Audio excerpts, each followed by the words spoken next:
নমস্কার। ইউওটোপ্যাথি ইন্টারনেট হসপিটালের পক্ষ থেকে সবাইকে স্বাগত। এটা একটা নিউ ডিজিটাল প্যাথি। কোনো রোগের কোনো একটা পার্টিকুলার ওষুধ শরীরে গিয়ে যেভাবে কাজ করে রোগটাকে কন্ট্রোলে নিয়ে আসে, ঠিক তদ্রূপ ইউওটোপ্যাথির মাইন্ড, নেচার এবং টেকনোলজির থিওরি একইভাবে কাজ করে পুরো রোগটাকে হিলিং করে এবং সম্পূর্ণ কিউরেবল প্রসেস। আজকের এমন একটা রোগ নিয়ে কথা বলবো যা বর্তমান দিনে মহামারী রূপ নিয়েছে এবং এটাকে সেকেন্ড ক্যান্সার বলা হয়। তা হলো ডায়াবেটিস বা হাই সুগার। এই ডায়াবেটিস বা হাই সুগার কেন হয়, এর কি কি উপসর্গ এবং কীভাবে কাজ করে এবং ইউওটোপ্যাথি বিনা ওষুধে কীভাবে এর সমস্যার সমাধান করেছে, আজকের এটারে আলোচনা করব। ডায়াবেটিস বা হাই সুগার হলো রক্তে যখন গ্লুকোজ বা শর্করার মাত্রা স্বাভাবিকের থেকে বেশি হবে এবং বিভিন্ন উপসর্গের মাধ্যমে অস্বস্তি ঘটাবে, এই পরিস্থিতিটাকে বলা হয় ডায়াবেটিস। যখন খালি পেটে 70 থেকে 110 mg per day এবং 140 আপ টু 150 পর্যন্ত নর্মালি। এখন যখন এর থেকে বেশি হয়ে আমাদের বিভিন্ন উপসর্গের মাধ্যমে আমাদের অস্বস্তি ঘটাবে, সেই পরিস্থিতিটাকে আমরা ডায়াবেটিস বলবো। এর উপসর্গ হিসাবে দেখা দেবে ঘন ঘন প্রস্রাব, জলের পিপাসা এবং অতিরিক্ত ক্ষুধা, চোখ ঝাপসা, ওজন কমে যাওয়া, স্কিন র্যাশ বা আরও অন্যান্য অনেক উপসর্গ। এর কারণ হিসাবে বিভিন্ন কারণের মধ্যে কিছু গুরুত্বপূর্ণ কারণ এখানে আলোচনা করব, যা আজ শুনুন। সুচিন্তা বা পজিটিভ চিন্তা করলে শরীরের কোনো ক্ষতি হয় না, বরং শরীরের পক্ষে অনেক ভালো। কিন্তু দুশ্চিন্তা করলে শরীরের উপরে যে এফেক্টগুলো পড়ে তা হলো, যখন আমাদের দুশ্চিন্তা হয় তখন সমস্ত শরীরের মাসেল, নার্ভ, শিরা উপশিরাগুলো কনস্ট্রিক্ট হয়, অর্থাৎ সংকুচিত হয়। এবং দীর্ঘদিন ধরে এই রকম অবস্থা চলতে থাকলে তখন শরীর এটাকে আস্তে আস্তে মেনে নিতে বাধ্য হয়। এর ফলে রিল্যাক্স হওয়া থেকে বিরত থাকে সব কিছু, এবং ইন্টারনাল যে সমস্ত গ্ল্যান্ড, অর্গান, শিরা উপশিরাগুলো আছে সেগুলো পর্যন্ত তাদের কাজ স্বাভাবিক থেকে আস্তে আস্তে বন্ধ হতে শুরু করে। আমাদের খাবার খাওয়ার পরে সেই খাবার ভাঙতে ভাঙতে আস্তে আস্তে ফ্রুক্টোজ, ল্যাকটোজ, গ্লুকোজে কনভার্ট হয়ে যাওয়ার পরে তারপর আত্তীকরণ হয় এবং সেই গ্লুকোজটা রক্তের মাধ্যমে সারা কোষে পৌঁছে দেওয়ার কাজ করে ইনসুলিন। এবং এই ইনসুলিন নামক হরমোনটি আমাদের প্যানক্রিয়াসের আইলেটস অফ ল্যাঙ্গারহ্যান্স নামে একটা বিটা কোষ আছে, ছোট্ট সরু দানার মতো, সেখান থেকে সিক্রেশন হয়।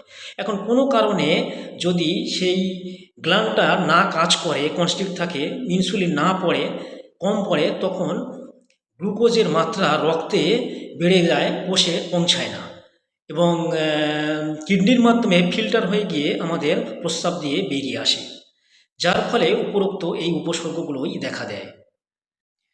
দ্বিতীয়ত, আমরা শারীরিক পরিশ্রম যদি কন্টিনিউ কম করি এবং তেল, চর্বি জাতীয় খাবার কন্টিনিউ নিতে থাকি, তখন আমাদের বিভিন্ন গ্ল্যান্ড, অর্গান, মাসেল, নার্ভের উপরে আমাদের একটা চর্বির লেয়ার পড়তে থাকে, তখন তাদের কাজ স্বাভাবিকভাবে ব্যাহত হতে শুরু করে।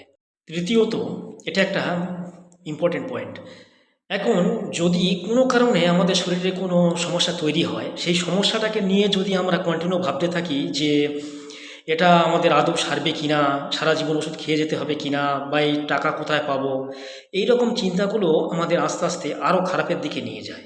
তাই প্রত্যেকটা মানুষের মধ্যে একটা স্বাভাবিক আছে এবং কোনো কারণে অস্বাভাবিক হতে পারে, কিন্তু এটা নিয়ে কোনো টেনশন নয়, পরবর্তীকালে আবার সেটা স্বাভাবিক অবস্থা ফিরে আসবে। কিন্তু তাই রোগটা নিয়ে না চিন্তা করে সেটাকে রিল্যাক্সভাবে সমাধান করার জন্যে আমরা কোনো ফিজিশিয়ানের কাছে গিয়ে পরামর্শ নিয়ে বা আমাদের ইউওটোপ্যাথি থিওরি অনুযায়ী আপনি আপনার প্রপারলি কিউরেবল রাস্তায় ফিরে আসতে পারেন। প্রচলিত চিকিৎসা কীভাবে কাজ করে না, আমাদের মেটফরমিন জাতীয় ওষুধগুলো সাধারণত আমাদের কার্বোহাইড্রেট বা শর্করা জাতীয় খাবারের ইচ্ছাটাকে কমিয়ে দিয়ে দেয়, এবং অন্যান্য যে সমস্ত কিছু ওষুধ আছে তা আমাদের ইনসুলিন গ্ল্যান্ডটাকে স্টিমুলেট করে কিছুটা ইনসুলিন সিক্রেশন করায়, এবং যদি কারোর একেবারে সিক্রেশন না হয় তখন বাইরে থেকে হিউম্যান ইনসুলিন পুশ করার মাধ্যমে আমাদের কাজ করাতে হয়। এখন প্রচলিত ইউওটোপ্যাথি বিনা ওষুধে তার কি সমাধান দিয়েছে আজকের একবার জানুন। যে কোনো কোষ, গ্রন্থি, পেশি, শিরা উপশিরা, ধমনী সহ সারা শরীরকে রিল্যাক্স এবং স্বাভাবিক রাখতে হলে আমাদের দুটো জিনিসকে ঠিক রাখতে হবে, কন্ট্রোলে রাখতে হবে। সেই দুটো জিনিস হলো নার্ভ এবং হরমোন।